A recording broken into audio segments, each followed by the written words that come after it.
Jessica, as I already mentioned, I'll talk. My presentation basically have three components. So, starting with a big question of quality, and it's not as simple as it looks.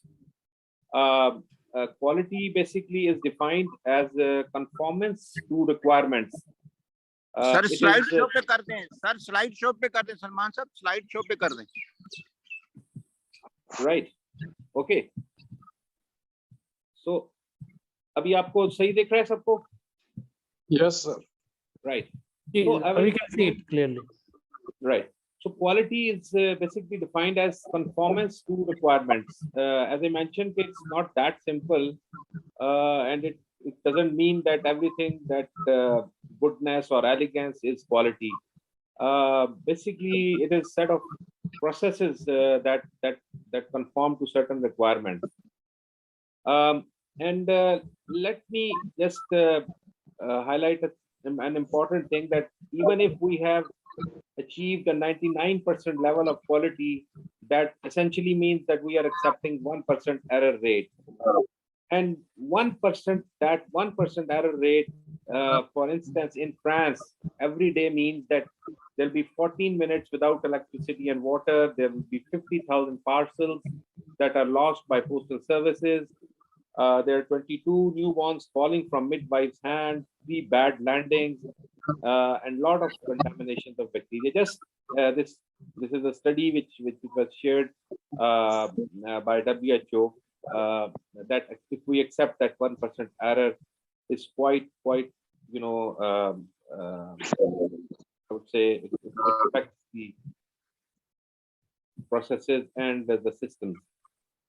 When we come to the laboratory quality, it is basically in order to understand laboratory quality, I think there are three essential things that are to be remembered. One is accuracy, reliability, and timeliness. All the laboratory results that are generated by particular labs, they are accurate. The laboratory operations that are being carried out by the lab are reliable. And of course, important part is the turnaround time. That is how timely the laboratory is reporting back to the clinicians, to the public health authorities, for the purpose of interpretation, treatment, and interventions. And if we look at, I think there are three major impacts of laboratory errors. First and the foremost is the worst patient outcomes in terms of morbidity and mortality. Then, in case of laboratory errors, extra personnel effort is required, and of course, the turnaround time for reporting also increases.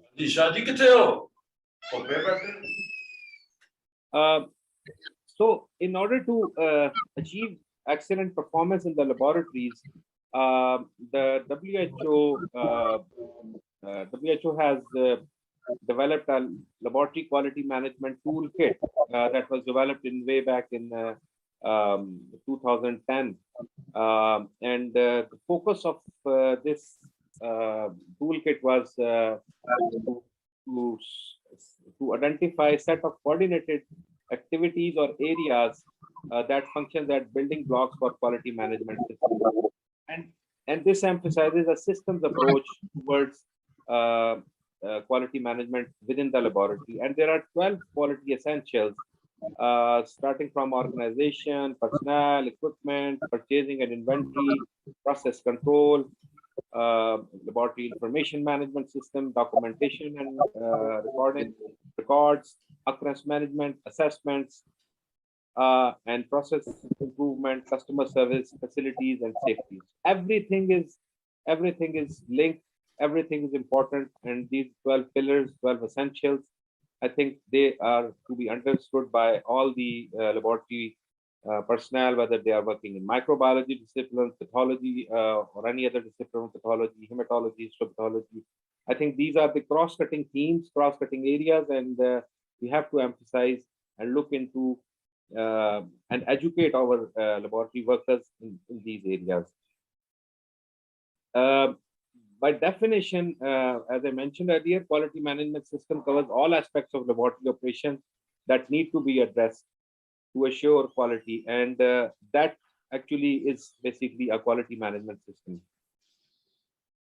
Um, if we look at as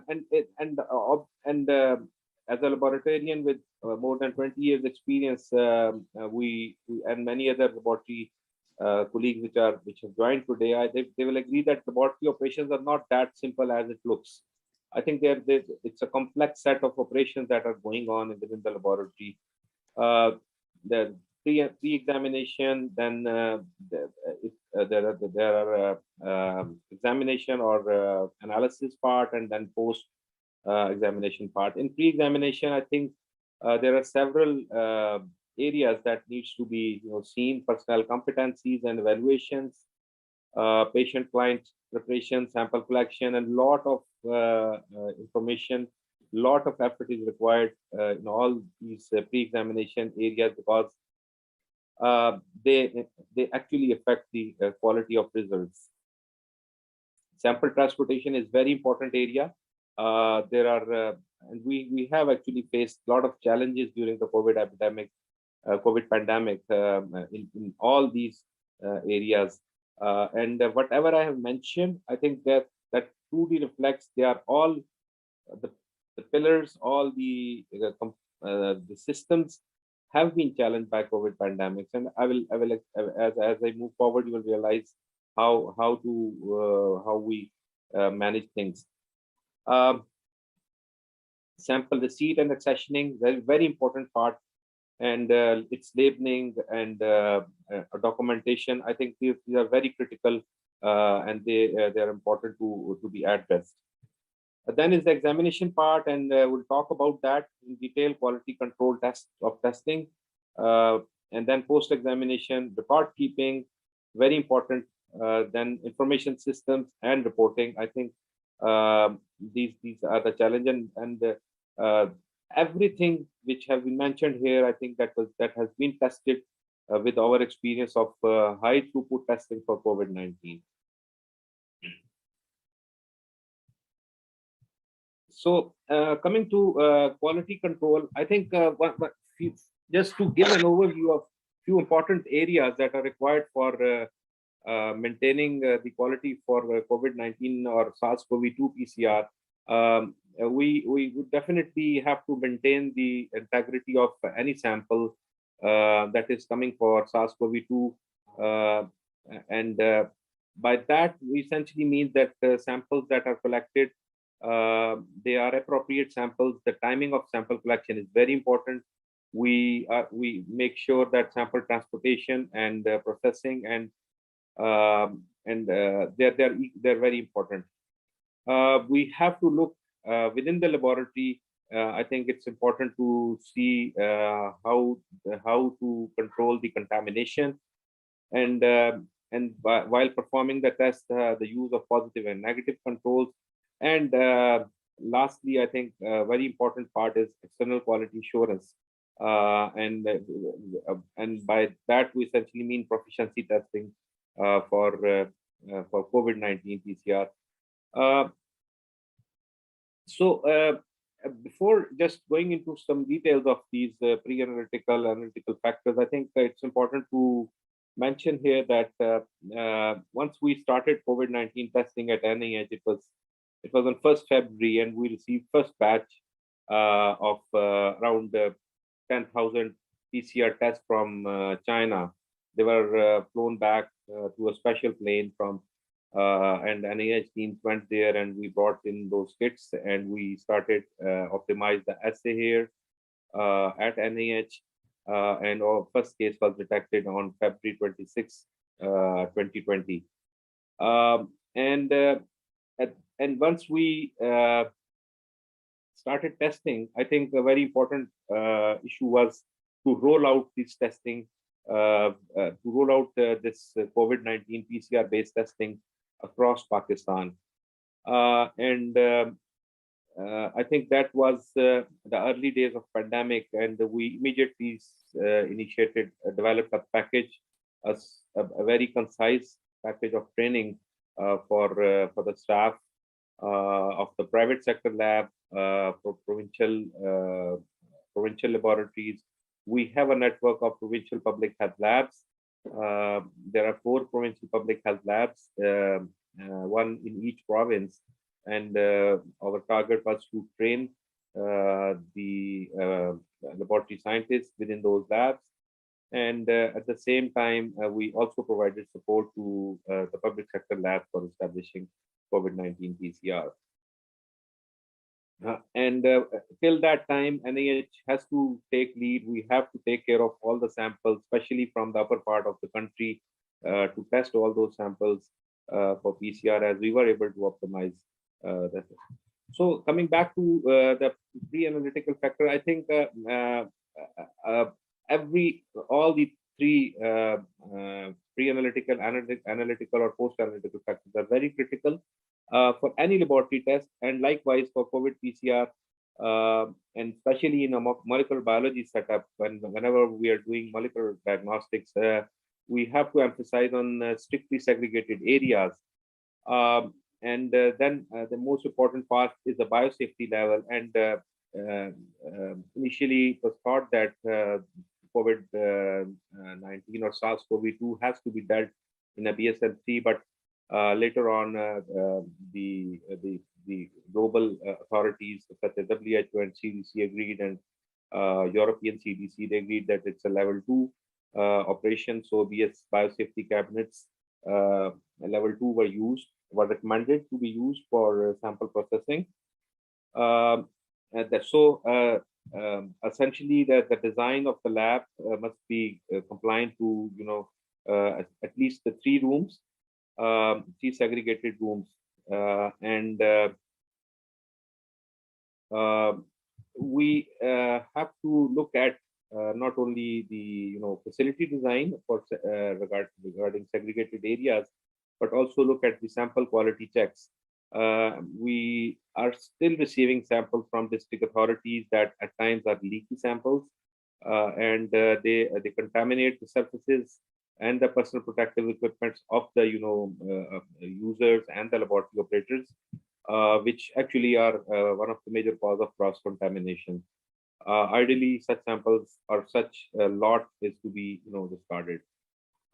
We have to design because of the increasing demand, increasing the number of laboratories. We have to establish a laboratory workflow.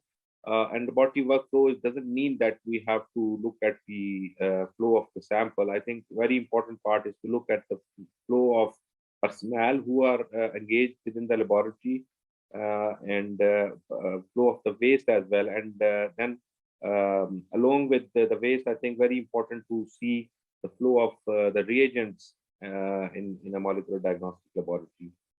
We have to look at prior to running any assay, we have to look at the working condition, the calibration of all the equipment, biosafety cabinets, the PCR machines, the extraction machines, and we have to maintain a run error record, and all such availability of the appropriate capacities vis-a-vis the demand, and the functional power backups. I think these are some of the pre-analytical factors which I have highlighted here.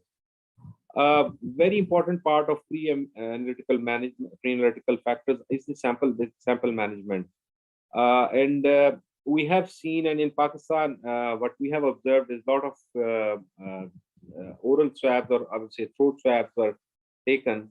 Oropharyngeal swabs were taken.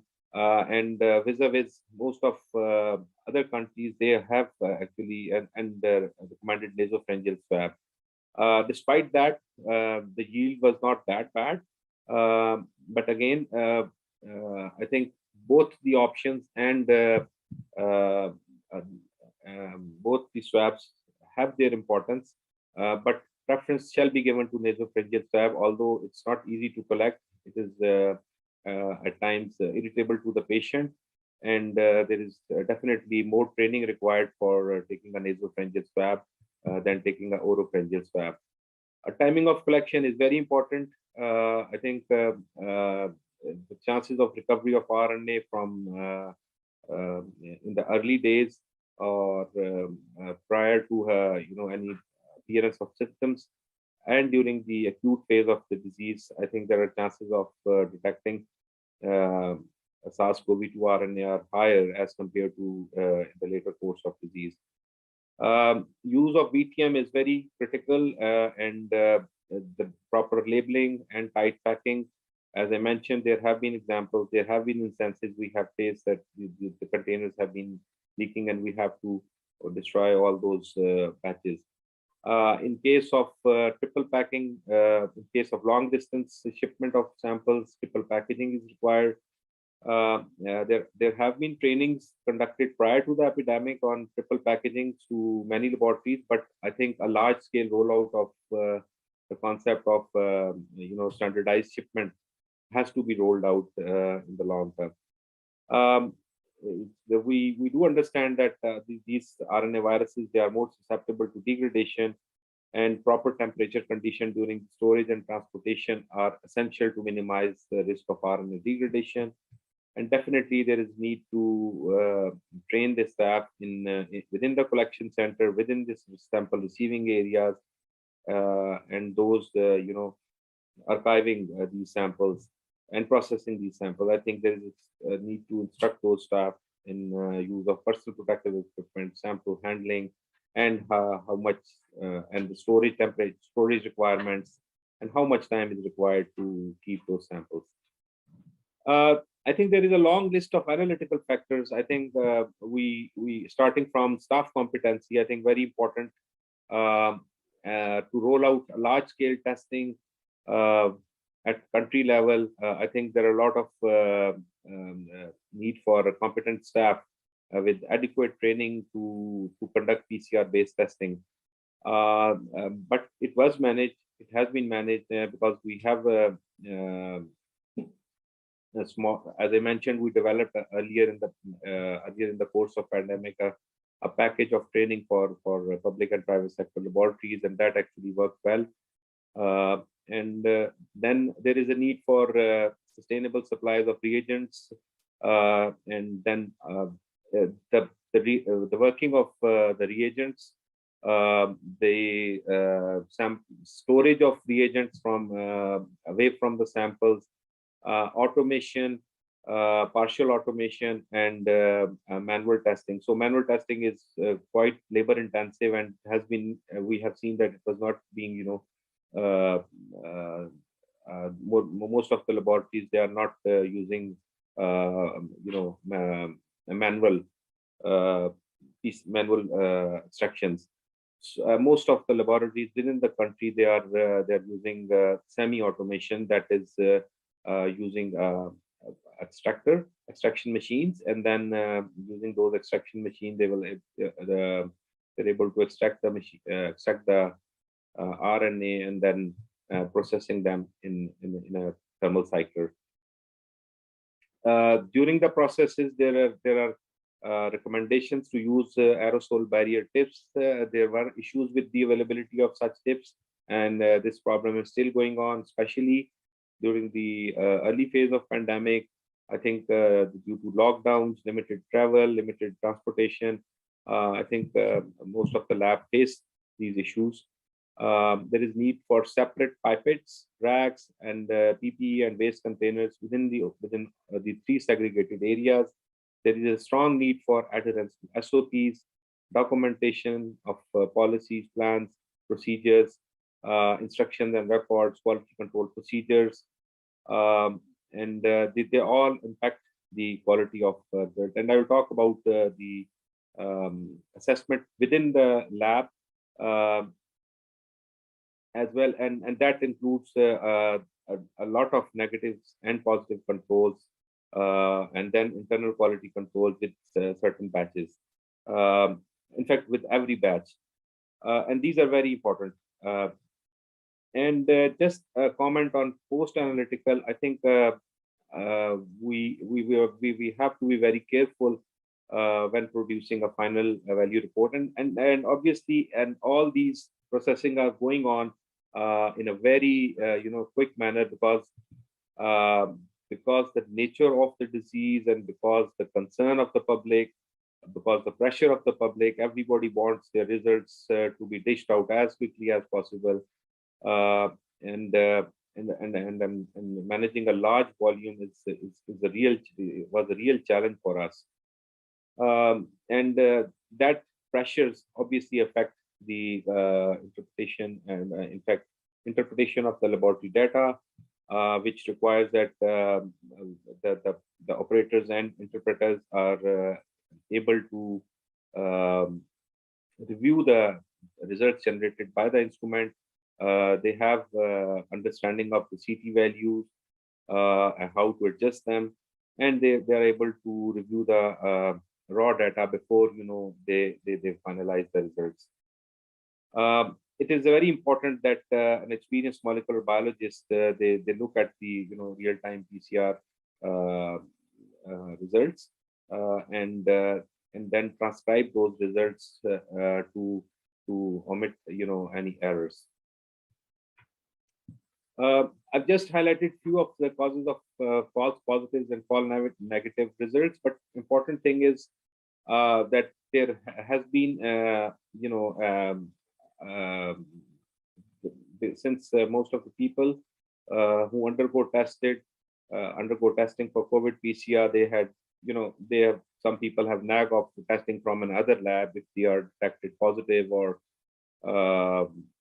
just to confirm and reconfirm. I think very important to realize that if there are two labs, one is declaring one sample as positive and the same patient is declared negative, I think it was recommended globally that the positive report shall prevail in the best interest of as part of public health interventions, just to keep people isolated and quarantined in case there are two reports, one is positive and one is negative. And as far as false and the second important thing that we have to see is that the overall sensitivity of PCR, despite being the gold standard, still remains about 80 to 85%, and there are certain instances where we miss the PCR COVID-19 by PCR. So some of the causes of false negative results includes poor sample quality, its handling, transportation, and or storage. And the suggested measures are to look at the qualitative detection of human housekeeping genes such as RNA-seq. In case there is poor or failed sample extraction, I think a very, very important suggested measure is to use of extraction controls. And time of sample collection, very early or very late during infection. I think the sample, all those who are prescribing the testing and all those who are collecting the samples must be aware of the timing of sample collection to optimize the yield of SARS-CoV. There are certain reasons where we can get false positive. Sample contamination is the major reason, and the contamination basically two sources. One is cross-contamination and other is the contamination from previous runs from the qPCR. For both, there is very important that we have SOPs for decontamination procedures and which are being implemented by the respective laboratories. And there is a need for clear SOPs and especially the use of personal protective equipment. And then these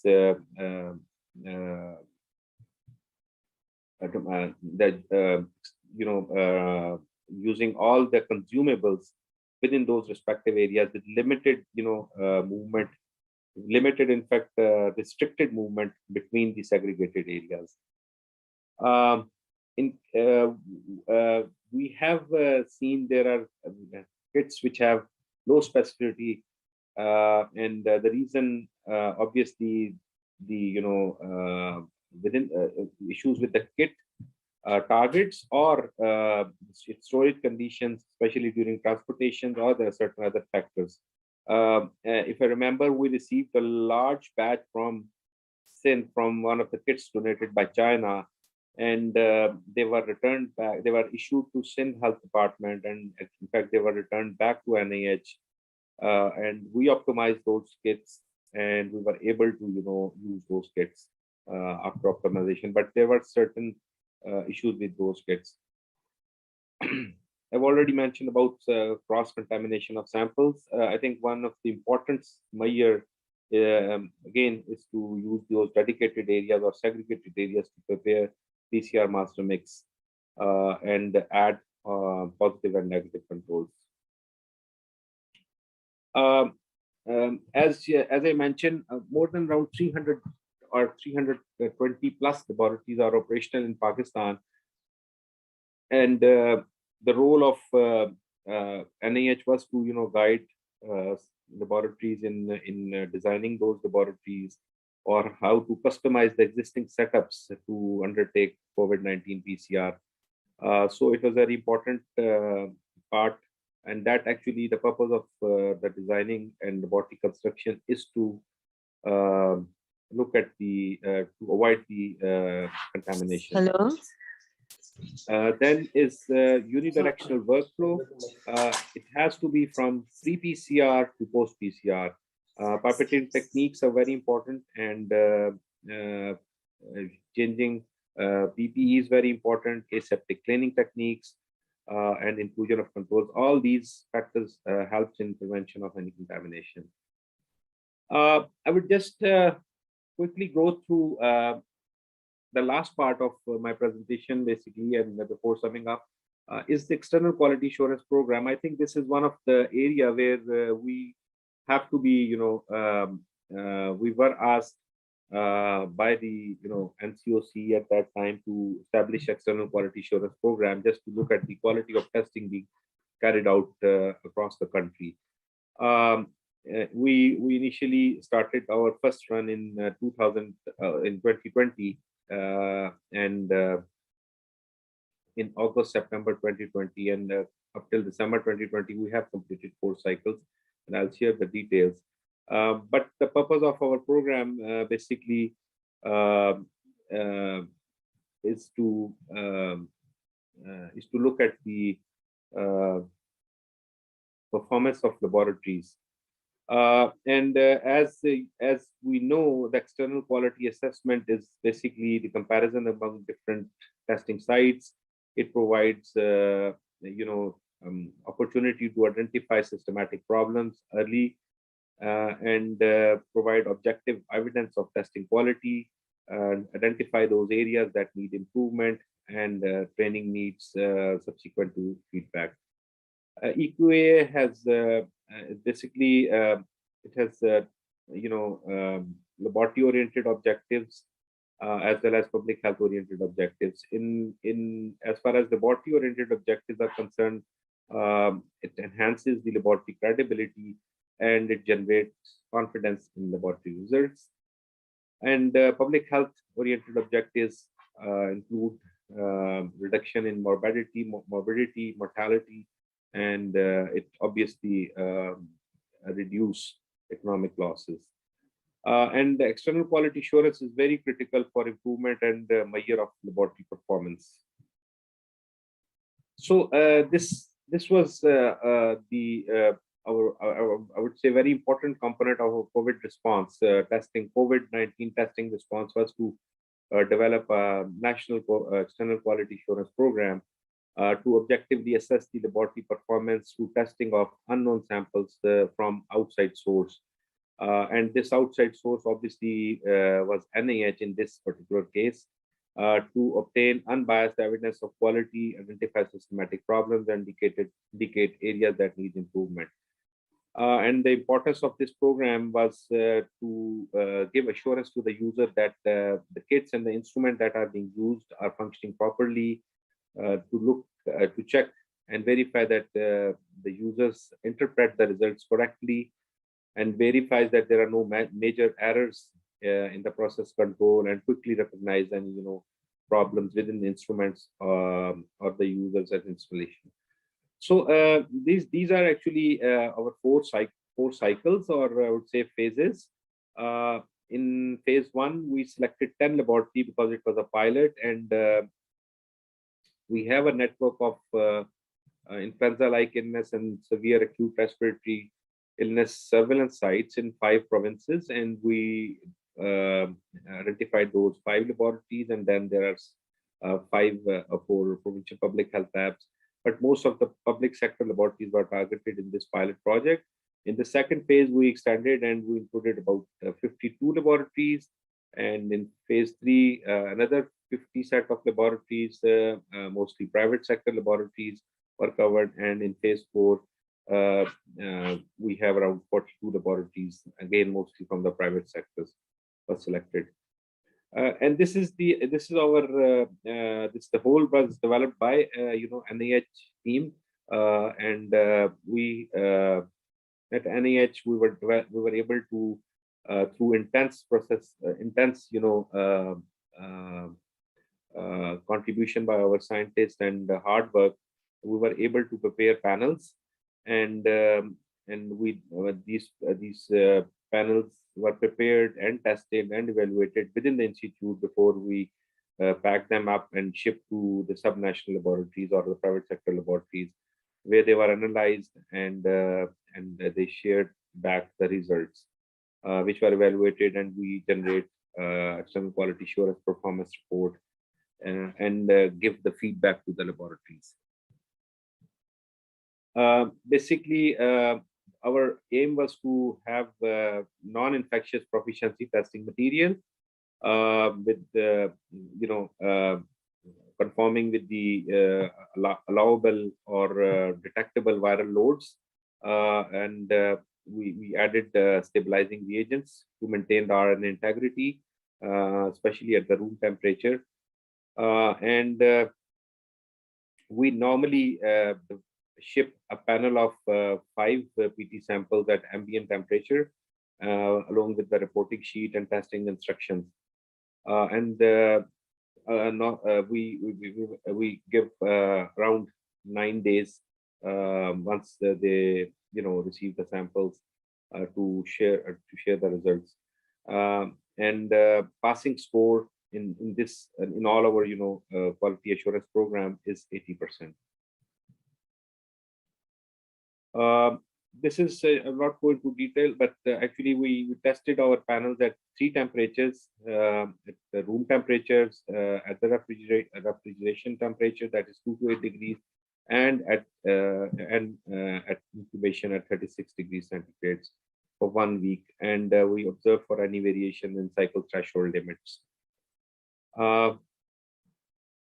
And these are the geographical distribution. I think we as I already shared, mostly the laboratories which were targeted was in the major cities, and in fact the labs, most of the labs are actually operational within the large cities, in Karachi, Lahore, Islamabad, Quetta, Peshawar, and this is the province-wise distribution. So in the first cycle, when we in the first cycle, that was sort of a pilot. We have the results from the 10 laboratories. Only 1 lab was scored 100%. 3 laboratories was 80 to 90%, and 4 laboratories were less than 80%. While two of the labs, they were not, they didn't respond in time. This is our second cycle, and again, we have segregated here into public sector labs and private sector labs. We actually in this cycle. Dr. Noor Fatma, please mute your mic. Dr. Noor Fatma, please mute your mic.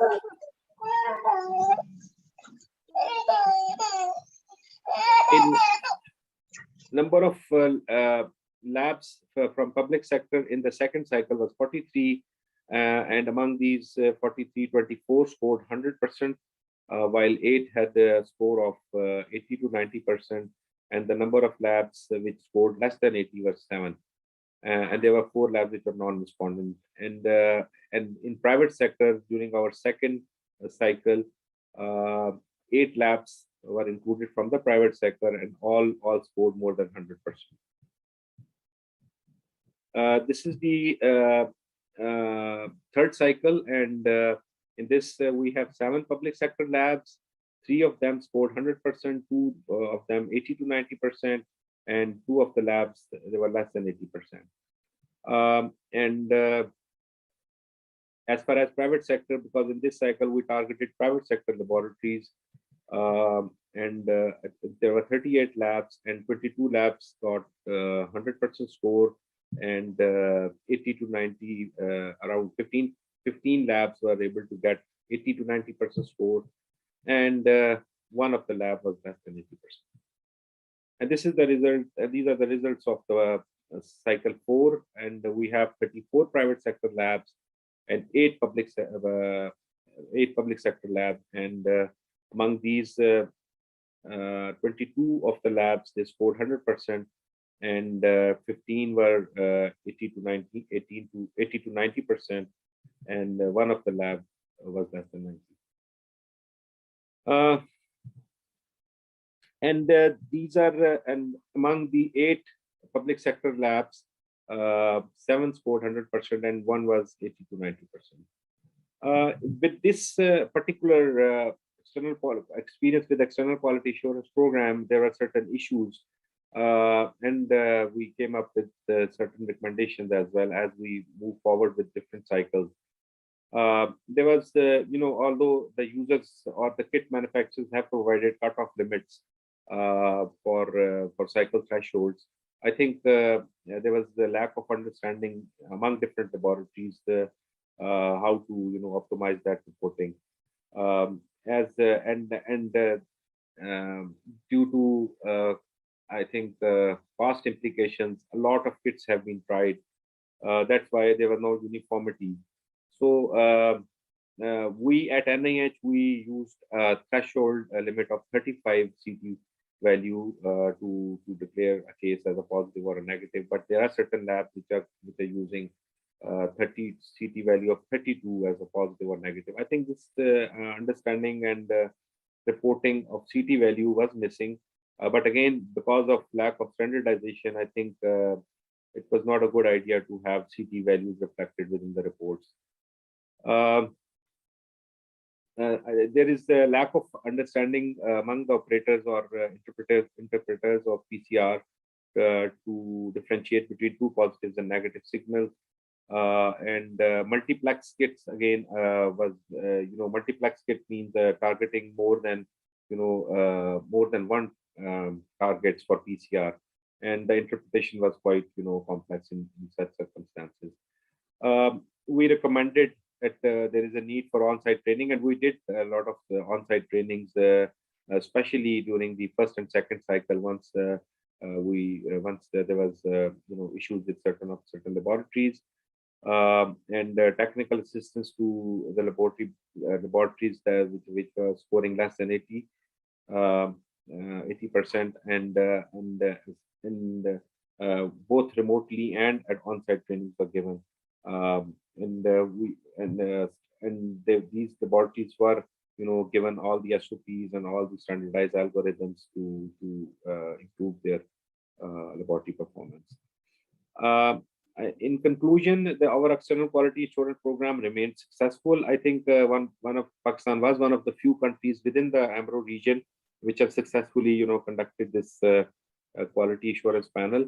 And it was again done in with all the remaining commitments of the institute. We have to our scientists were not only performing these assays, and I'll share our experience as well later in the last couple of slides.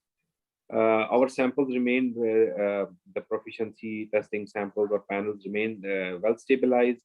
There were no sample deteriorations, and they worked on multiple kits with range of viral gene targets. Subsequent to our experience with the external quality assurance program, we developed guidelines on lab decontamination, which were also prepared and shared with all the laboratories, and then training and on-site troubleshooting was addressed. So that effect is a success, and we would like to build on our external quality assurance program experience on COVID-19 And this is a very, unique experience in an emergency, in a pandemic situation where a lab is committed, that we came up, we developed this program, and we launched this program. This is one of, very important achievement of the institute as a national reference or a national public health laboratory, that we were able to, launch this program. We are right now conducting another program on AMR, external quality assurance for AMR, antimicrobial resistance as well, and we are in process of getting that ISO certified. So that is one of the mandate of the institute, and we delivered this. And these are the overall challenges which COVID PCR, as far as COVID PCR is concerned. I think it's more during the early phase of pandemic, new and rapidly evolving technologies, but still the process is going on, and every week or every month we have new technologies, new evolving technologies which are introduced, and a lot of companies approach us. There is high expectation of accuracy from PCR-based assay, and especially during the 2020, I think there was lack of quality control materials, and there is still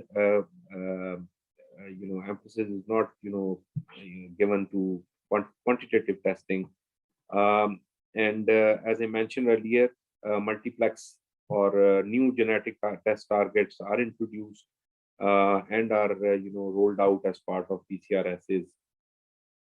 And our laboratories are still struggling to develop appropriate quality management system for PCR-based tests. Mostly labs are have adopted an ad hoc quality management system. I think very important is to have a systematically derived or systematically built quality management system within the laboratories is very important, so that our laboratories remain capable to conduct PCR-based tests or other laboratory tests. Staff competencies, training was identified as a continuous process, and availability of staff, because people don't consider that the lab workers can also get COVID. So especially during the Delta and Omicron, a lot of our staff got COVID, and they were out of lab for 10 days or 14 days, and nobody realized that that fatigue staff, and in a protected phase of epidemic, but still we are working, we delivered, and we had actually and I would like to share my personal experience at NIH, and obviously this is not me, I think it's NIH team experience. We have to manage a huge workload, touching around 5,000 samples per day without any automation. We have actually operating throughout the pandemic with semi-automation, and the only other lab in Pakistan is the Punjab AIDS Control Lab, which has processed around 7,000 to 8,000 samples per day during the peaks of epidemic, but they have automation with them. So we have actually, and at the same time we have to carry out additional testing for rapid antigen test validation. We have to do sequencing for variants of concern. We have to develop guidelines, national guidelines. We have to impart continuous trainings and capacity buildings. We were asked by National Disaster Management Authority. We have been asked by DRAP to test the kits and look at their standardization and reagents. We have to make sure that such huge workload is how to manage this huge workload through sustainable supplies of kits. And as far as patient load is concerned, I think there are a lot of self-prescription. Several countries, they adopted rapid antigen test for self-testing, but here in Pakistan, this was not, adapted. Home testing using rapid antigen test. So the load remained on PCR-based testing in all the provinces, I would say. Our clinician, they were not, identifying the cases or recommending or prescribing based on case definition. I think this is very important in outbreaks and pandemics and even epidemics. Um, uh, Rather than self-prescription, I think there is a way to do testing and tracing. And but here in Pakistan, there have been, we have observed that people start, contact tracing based on their own understanding, and there is definitely a method for contact tracing. There is a conventional methods, and that has to be followed. It has not to be decided by the families themselves. So we have been facing examples of having large families of 20 individuals coming just for testing without understanding the concept of contact tracing. I think one of the very important part was traveling requirements, which were, PCR-based testing was linked to traveling requirement. It is still being, used by many countries, although the Western and Western countries, they have, I think, they are in process of slashing this requirement out. And then there's a lot of commercial interest. And very important part was the role of regulators during the earlier phase of pandemic. I think there is definitely need to, there is definitely more role by the regulatory authorities, healthcare commissions, and health regulatory authorities to inspect those laboratories and to make sure that they are compliant to the checklist, which can be reviewed as well once we came out of the pandemic. I think this is my last slide, and I thank you all for your listening, and I'll be happy to take any questions. Thank you so much, Dr. Salman. Now I will request Major General Amir Ikram. Can you, sir, add something, sir? Major General Amir Ikram, sir.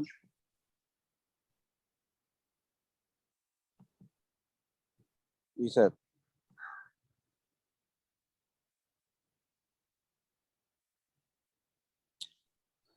Sir, ji sir, ये we are hearing you, sir. I'm Professor Mulazim. Can I, जी madam अस्सलाम वालेकुम. Major general Aamir इकराम साहब हैं? जी आमिर इकराम साहब I'm sure होंगे क्योंकि उन्हीं के इंस्टीट्यूट पर रिप्रेजेंट हो रहा है. या नजर नहीं आ रहा. Okay, madam, can you add something? Okay, madam Ifat, can you add something? I am just going to ask a couple of things from Dr. Salman. Dr. Salman, thank you very much for praising us for the wonderful work that NIH has undertaken over time. इसमें कोई शक नहीं है कि that was a much needed step जो आप लोगों ने टाइम की है. इसमें जो मुझे थोड़ी सी क्वेरी है कि जो आप लोगों ने सैंपल्स भेजे लैब्स को, were they prepared and they were traceable to some international standard, WHO standard or some other recognized standard? Number one. और सेकेंडली ये है कि इसको क्वालिटेटिवली आपने असेस किया, इसीलिए आपने फिगर्स और परसेंटेजेस में दिया. वर देयर एनी अटेम्प्ट कि आप सीटी जो थ्रेशोल्ड्स हैं उसकी बेसिस के ऊपर हम स्टैंडर्ड डेविएशन इंडेक्स कैलकुलेट कर लेते, और सिमिलरली क्या वो रिफ्लेक्शन कर देता कि ये जो है इनपुट्स की जो है सेंसिटिविटी क्या है, और क्या आपने अपने सैंपल्स पे ये जो क्यूसी का सैंपल था ईक्यूए का, क्या अपने रिकॉर्ड में आपके था कि क्वांटिटेटिवली क्या था, so that the labs could have been guided कि ये जो है उनकी सेंसिटिविटी का इशू है. थर्डली ये है कि क्या आप NIH के अंदर प्रमोट कर रहे हैं कि अगर for example if I want to send my staff for training, उनको एंडोर्स कर दें वहां पे कि they are optimal in their performance. तो ये मेरे तीन थोड़े से इसमें क्वेरीज थी. Can you just throw light on that? जी brigadier Aamir. I'm here, Professor Mulazim. जी sir, can you, because this is also your favorite topic, Yes, can you add something, sir? I think my remarks in the previous talk, in one of the talks, generated this session. Thank you very much, Salman. Very enlightening and highly informative talk. And I really enjoyed every word you said. And I'm witness to it, what NIH has done. I think COVID-19 is alhamdulillah, a success story for Pakistan. We can very confidently say that Pakistan is one of the 3 top countries who have handled it very well and without damaging much of its economy. And I think NIH has a leading role in this success story. NIH probably the most important player in this success. And I'm witness to that, how they first developed the PCR in Pakistan. They went to China and brought those kits. And I'm also witness to the training sessions conducted by NIH and Dr. Salman, especially General Amir. They are heroes of this all Yes, really, they are heroes. Yes, crusade against COVID. And this ICAS was very well needed, and I sent initially a document to General Amir suggesting this ICAS, and but they had already started working on it.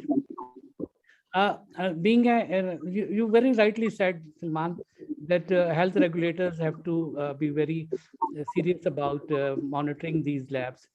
Incidentally, I'm one of the inspectors of the Punjab Health Commission. Punjab being the largest province, they have done it very well, and they are very strict on giving permission to the PCR and COVID-19, and now they are doing monitorings. And in their performa, they have just mentioned the quality control measures. Not specifically, they have mentioned the NIH, but I've personally added the NIH ICAS program in that performa, and I'm now stressing or emphasizing all the labs which I visit that they must participate in NIH program, and they should produce the results of. So that will be very important when the labs will produce the results sent from NIH to the inspectors. Only then they will be allowed to carry on the service. Thank you very much. Yes, Brigadier Amir, I am also very thankful to you. And you know, Dr. Brigadier Nuzhat, Professor Nuzhat, from the last 3 months, we continued a series of lecture about the lab. I will request Professor Rafiq Khanani from Karachi. Can you, sir, add, because this is also related to you, Professor of Microbiology, Professor Munir is also with me sitting this and hearing all of you. Professor Khanani, can you add something? Yeah. Assalamu alaikum. I think that the talk of Dr. Muhammad Salman has been very excellent, and NIH role is highly commendable. I agree with Brigadier Saab as well as you that NIH has played very important role and a very timely role to standardize and to provide us the opportunity to get the external quality assurance done. Yes. However, in Dr. Salman's talk, they mentioned about provincial public health laboratories. I'm not very sure that how these laboratories are performing, because we are not in touch with them. So I will definitely request the provincial public health laboratory should also be strengthened if we have to take the control measures appropriately and in timely manner. जी doctor Salman, एक question है आपसे, what is proficiency testing system? Doctor Salman ji जी, मैं अब आपके बारी बारी सब क्वेश्चंस के आंसर देता हूँ। पहला क्वेश्चन था जी सीटी की quantification. So I think a very important part which is which was highlighted is the quantification. We obviously probably I forgot the name of the doctor साहब जिन्होंने ये पूछा था क्वेश्चन. बहुत important pertinent question है. डॉक्टर अल्ताफ ने पूछा था. अच्छा, इसमें प्रोफेसर नुज़रत है, doctor Salman, I asked madam Nuzrat थी मेरे ख्याल. जी अच्छा, इसमें जो basically the problem was to culture the virus to get a good yield of virus, वो हमने अवॉइड किया throughout our quality preparation panel जो है। इसमें हमारे पास जो हमारे पास बेस्ट बिट थी वो हमारे पास ये था कि जब पीक्स ऑफ आउटब्रेक थी हमारे पास, तो वी हैव सर्टेन सैंपल्स जिनकी सीटी वैल्यूज काफी लो थी, यानी they have very high viral loads. तो हमने उनको थोड़ा क्वांटिफाई करके और उनको एडजस्ट करके उनसे हमने पैनल्स प्रिपेयर किए थे। We avoided culturing the viruses. उसकी एक तो ऑब्वियसली बायोसेफ्टी लेवल 3+ की रिक्वायरमेंट है। We would not endangering our staff as well because lack of कुछ, इस पे जाहिर है कल्चर के ऊपर एक नए वायरस के ऊपर suddenly we would never like our staff to be exposed on high viral loads doing culture, तो हमने इसको अवॉइड किया था। Definitely we standardized and adjusted all those positive samples with high viral loads, और हमने उनकी सीटी वैल्यूज की रेंजेस एडजस्ट की थी और उनके पर्टिकुलर फिर पैनल्स जो हैं वो डिफरेंट 4 या 5 के पैनल्स बनाए थे डिफरेंट सीटी वैल्यूज के। उसके अलावा अब अभी तक इसकी क्वांटिफिकेशन जाहिर है द टाइप ऑफ डिजीज और the type of challenge which we are facing is कि अगर हम सक्सेसफुली क्वालिटेटिव रिजल्ट से डिश आउट कर रहे हैं, I think that itself is an achievement, whether it's NIH or a provincial public health lab or a private sector lab। तो अभी तक हम लोग इसमें क्वांटिफिकेशन क्वांटिटेटिव इसकी रिपोर्टिंग अभी तक इसकी रिकमेंडेड नहीं है as far as SARS-CoV-2 is। And definitely we would like to train the staff, जो भी आप भेजना चाहते हैं हमने पहले भी किए हैं, और मजीद standardisation on quality control and as well as other aspects of biosafety, biosecurity, quality management system। तो जो भी ट्रेनिंग कोई करवाना चाहते हैं तो we are open and we will facilitate any kind of training। There is a comment from Dr. Sir Amir Ijaz, and I would like to thank sir for your kind words for NIH, means a lot to us। And sir, इसमें जो and it's very heartening to know कि आपने external quality assurance scheme को उधर introduce करवाया है Punjab health care commission में। I think other provinces should also आप लोग अपने प्लेटफॉर्म को यूज करके जो रिस्पेक्टिव हेल्थ केयर कमीशन हैं उनको इस पे एनकरेज करेंगे, इसके एक्सटर्नल क्वालिटी एश्योरेंस प्रोग्राम में शामिल हो। I think we learned from this, it was a learning experience, it is not easy to launch such a program।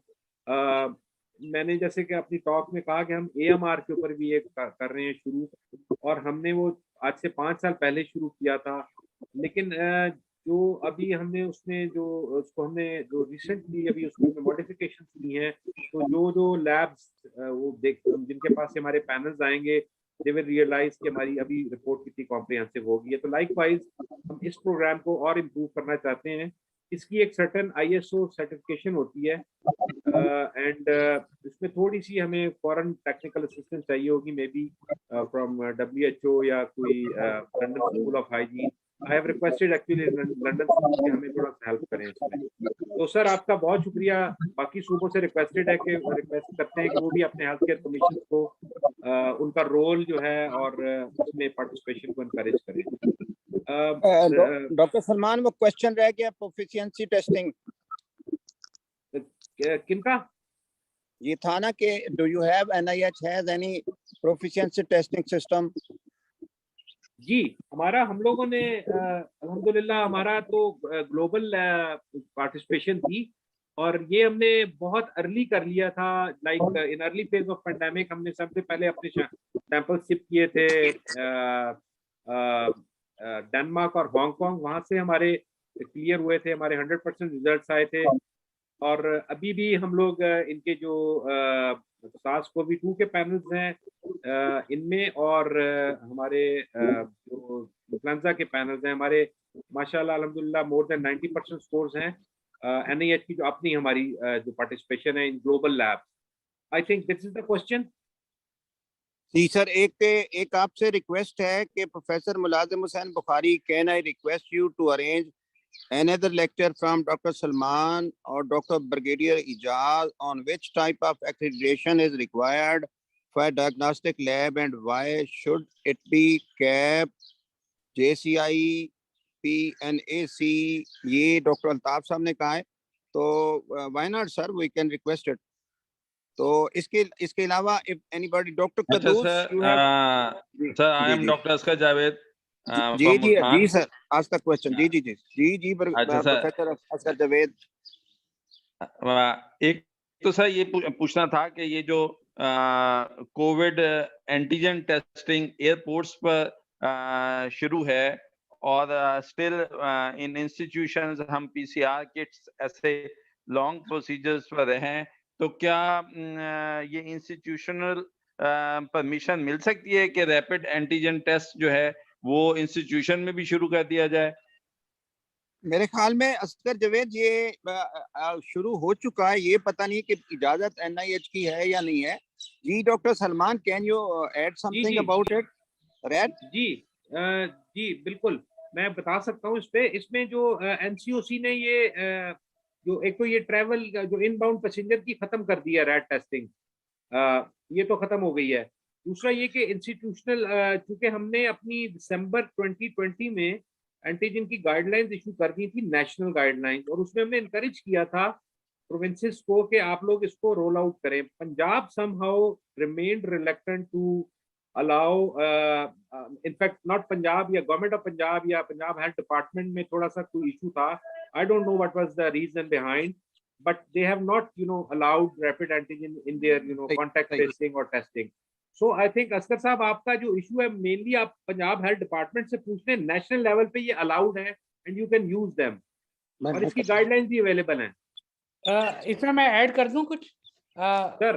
Point of view जी फ्रॉम जी जी पंजाब। जी जी डॉक्टर आमिर इजाज़त। I'm a bit advocate of not including rapid testing from the labs. And Punjab Health Commission has not allowed especially the rapid antibody testing, and because the labs start malpracticing and they give false negatives in their reports, but they have certainly allowed carrying out the antibody and antigen testing, which are laboratory based, LDTs, laboratory derived tests, which include ELISA and CLIA, and preferably CLIA, the chemiluminescence methods. And I think it was a good policy. It was not a bad policy, because in rapid testing, there are many false negatives. So this is purely my own point of view. Thank you. Okay, sir. जी brigadier Nuzrat ji. I have a question also regarding rapid antigen test. What happened is recently I had to review the policies because one of the hospital lab asked me that they were stopped. Brigadier Nuzrat, आपकी आवाज सही नहीं आ रही। Let me come here to the computer. मैं जो recently encounter किया on an inspection by Punjab. जी, अब ठीक है। Punjab health care commission inspection के लिए उस हॉस्पिटल में आए और उनके हॉस्पिटल लेबोरेटरी को उन्होंने मना किया कि रैपिड एंटीजन टेस्टिंग ना करें। So I had to go through the guidelines जो पंजाब गवर्नमेंट की हैं as well as national. Doctor Salman बिल्कुल ठीक कह रहे हैं, नेशनल लेवल के ऊपर जो पॉलिसी है वो क्लियर है, लेकिन उसमें उन्होंने एक चीज जिसके ऊपर रैपिड एंटीजन टेस्ट का रोल जो है वो काफी सिग्निफिकेंट है और इम्पोर्टेंट है, वो है pre operative screening, specially in emergency situation में जहाँ पे आपको इमरजेंसी सर्जरी करनी पड़ती है। उस सूरत में कोई अगर पॉलिसी है कि जी आपने उसको प्री ऑपरेटिव स्क्रीन करना है, तो उसको PCR का शायद वो टाइम टर्न अराउंड टाइम की वजह से और अर्जेंसी की वजह से rapid antigen test would be more preferable. तो एक ये वाली कंडीशन है। पंजाब ने लास्ट जो उनकी गाइडलाइन आई है वो रैपिड एंटीबॉडी टेस्ट के ऊपर है, उसके बाद एंटीजन टेस्ट को उन्होंने कहीं टच नहीं किया, ना हेल्थ केयर कमीशन ने ना उनके किसी और अथॉरिटी में। So they are totally silent on RAD के ऊपर, जबकि नेशनल पॉलिसी है। तो आई थिंक इसके ऊपर मैं भी कंफ्यूज थी कि अगर उनकी कुछ ना कुछ, वेदर दे अलाउ इट और not allow it, at least that should be available on the guidelines जो कि ओपन सोर्स हैं, ताकि हमारे जैसे लोग उससे फायदा उठा सकें। तो इसमें डॉक्टर आमिर, मेरे ख्याल में आई वुड रिक्वेस्ट यू कि आप सेंसिटाइज कीजिए उन्हें, क्योंकि रैड इज वेरी कॉमन और उसको फिर यूज या अब्यूज दोनों कैटेगरी में डाला जा सकता है अगर एक्सप्लिसिट गाइडलाइन नहीं होगी। तो ये तो उसको सही है। I will definitely do that, but if you allow me, I will ask probably the last question from Salman, because Salman अभी एक क्वेश्चन है सलमान सर, एक क्वेश्चन और है, एक डॉक्टर कदूस का है और एक प्रोफेसर मुनीर साहब। प्रोफेसर मुनीर साहब जी आप। अस्सलाम वालेकुम, मैं प्रोफेसर मुनीर हूँ, retired professor of microbiology, king Edward medical university. अभी रैपिड टेस्ट की बात हो रही थी। आई एम श्योर जो भी गाइडलाइंस पंजाब हेल्थ कमीशन ने दी है वो उन कंपनियों की जो क्लेम्स है जी, इसकी स्पेसिफिसिटी इतनी है, सेंसिटिविटी इतनी है। मेरा क्वेश्चन डॉक्टर सलमान से है कि क्या आपने कोई इंडिपेंडेंट स्टडी NIH में कोई कंपैरिजन किया है in rapid testing, antigen testing और एंटीबॉडी टेस्टिंग जो एलाइजा पे है? ब्रिगेडियर साहब फरमा रहे थे इसका comparison with the you see the gold standard test that is the PCR। कोई इंडिपेंडेंट आपने काम किया है या ये सारी रिकमेंडेशंस जो है वो कंपनियों के क्लेम्स के ऊपर है? Thank you very much. जी very important question doctor Salman.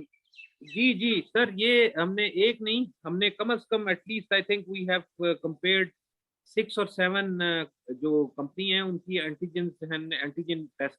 थोड़ा सा क्लियर कर लें, पहले हम एंटीजन की बात कर लें। रैपिड एंटीजन टेस्ट जो है ना, it is very useful. Honestly speaking, I have personally used for मतलब आई मीन होम टेस्टिंग और अच्छी जो कंपनीज हैं इनकी जो स्पेशली रॉश हैं, एपेट हैं, एसडी बायोसेंसर इनिशियली आ रही थी, कुछ चाइनीज कंपनीज बहुत अच्छी हैं जिनकी CE मार्किंग है। मैं I am not advocating any of the company, just mentioning कि हमने इन कंपनी 4, 5, 6 कंपनियों की हमने की हैं और इनमें इतनी एडवांसमेंट आई है कि अब ये सिर्फ एंटीरियर नेरीज से सैंपल लेके दे आर रिकमेंडिंग और थ्रोट से भी करने के लिए रिकमेंड कर रहे हैं। जो हमारी फाइंडिंग्स हैं वो ये है कि तकरीबन जो जो जो परफॉर्मेंस है कुछ किट्स की, it's just I would say 5% less than PCR है इनकी सेंसिटिविटी। अगर कोई इफ PCR जो है 100 में से 80 केसेस पिक कर रहा है तो ये जो किटें हैं तकरीबन अराउंड 70-75 केसेस पिक कर लेती हैं, depending again on the type of sample that is collected and the timing of the sample is very important.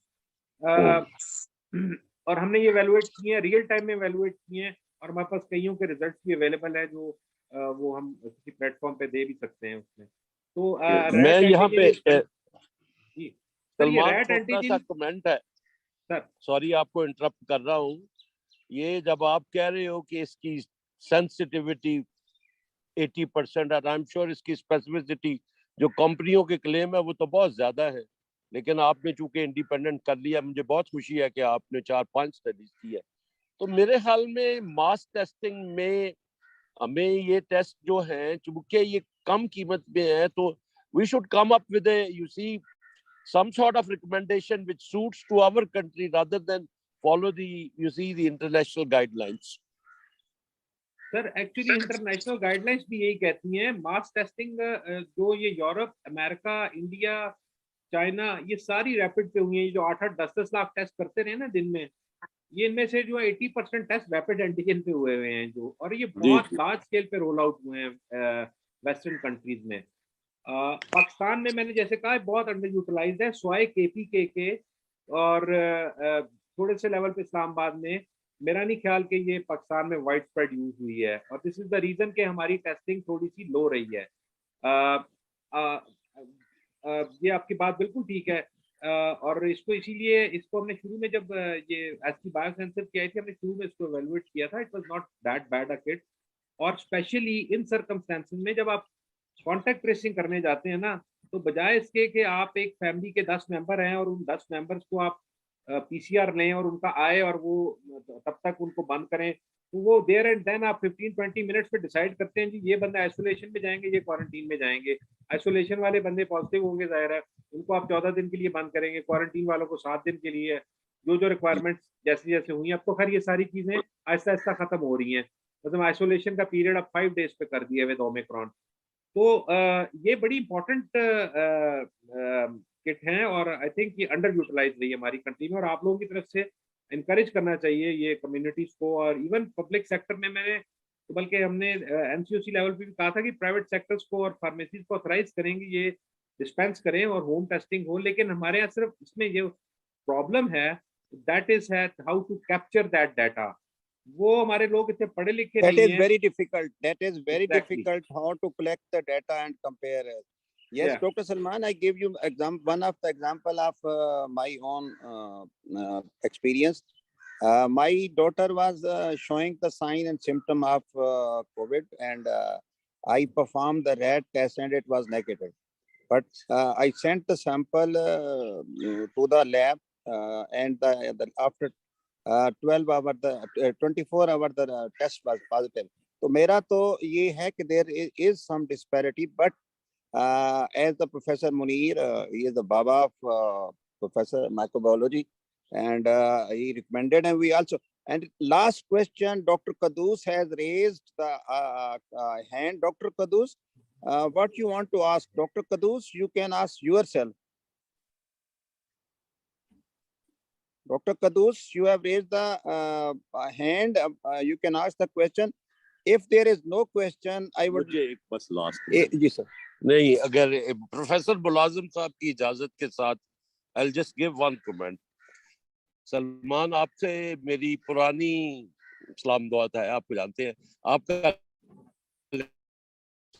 बहुत ही अच्छा था, और दूसरी मुबारक आपको देना चाहता हूँ कि आप 5000 PCR रोजाना करते रहे हैं without automation. Hats off to you, thank you very much. इसी के साथ ही आज का लेक्चर, आज की प्रेजेंटेशन, मैं I very thankful Dr. Salman to you, and also very thankful to Major General Amir Ikram. No doubt he is busy and not able to present the comments. And Dr. Amir, Brigadier Amir Ijaz and Dr. Nuzat, we will also request you to arrange another lecture in continuation of this, as the Dr. Altaf has requested the accreditation of this lab. Inshallah, hopefully we will meet very soon in our this continuation of our lab quality assurance, lab quality control, and basic importance of the lab testing and assurance of the clinicians with our lab. Thank you so much. Thank you so much. Thank you so much, everyone. Thank you.